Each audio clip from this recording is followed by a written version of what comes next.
The hustle and bustle I long for, those evenings that are so few and far between when I could just cuddle up somewhere comfy with a glass of vino and a really good book. And if you share my passion for getting lost in the pages, then the literary feast is just for you.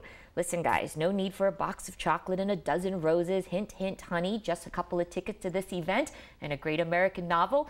And that's what we're going to talk about with Natasha Rogers. She's the special event coordinator for the Broward Public Library Foundation, who puts on this event.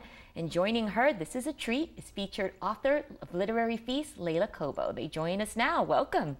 Thank you. Thank you. I have to start with you because I just can't wait. This is kind of a coup for Literary Feast. One of the things they do so well is they bring authors, and you're kind of close to home to us here in South Florida. TV shows, Billboard music, and now best-selling books, right?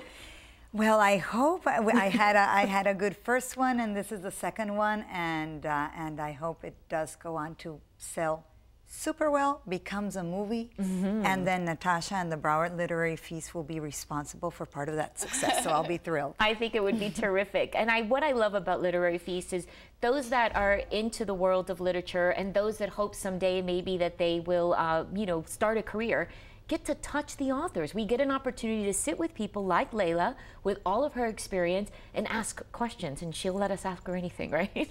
It's a great opportunity for adults and high school students throughout Broward County to get to meet authors and buy their books, get to actually speak to them about the process of writing, and I think people really enjoy that. And just so people know, now Literary Feast it's a 3-day event, and there's many, many components in which we can participate, and it's really a wide range of literature. I mean, this is something that's pretty much calling everybody out there to get back into reading, because there really is something for everyone.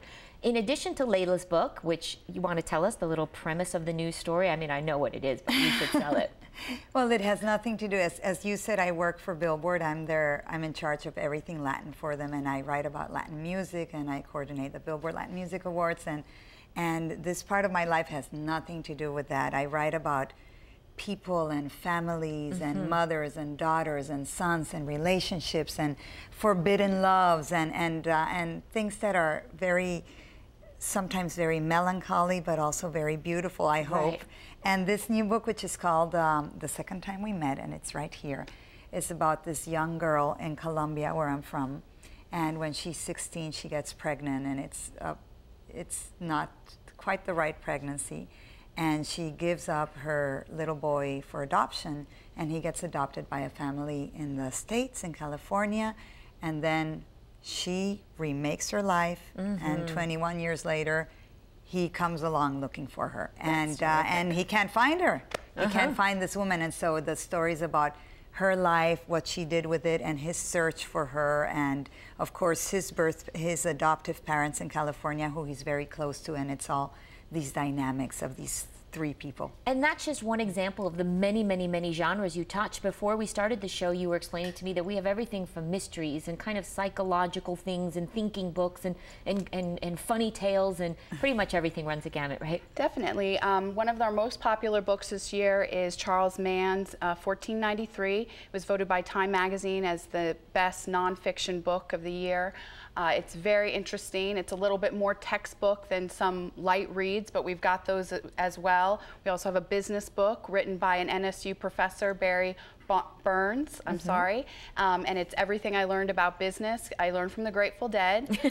So it's a very interesting title which pulls people in right away. Jerry Garcia fan. See, Literary Fest is for you too. Exactly. It's for everybody. It really is. And you mentioned that it is a 3-day festival. We've actually expanded it into 4 days. Terrific. Last year with Lit Lunch, which is a luncheon that's at the Pier Top at Pier 66 on Friday. So it really launches the weekend now. This year it'll be featuring Kate White, who's editor-in-chief of Cosmopolitan Magazine. And she also writes a variety of books that they call Nancy Drew Meets Cosmo. So they're really fun. Oh, I know those books. Yeah, okay, I know they're really fun It's reads. a series. Yep, and we have her new one will be coming out mid-March. We also have the Novel Day for Students, which is at the end of the event. Right. And that is a piece that is really dear to my heart, because it's not the fundraising piece, which is vitally important to the whole event, obviously bringing in about $140,000 to fund literacy programs run through our library system.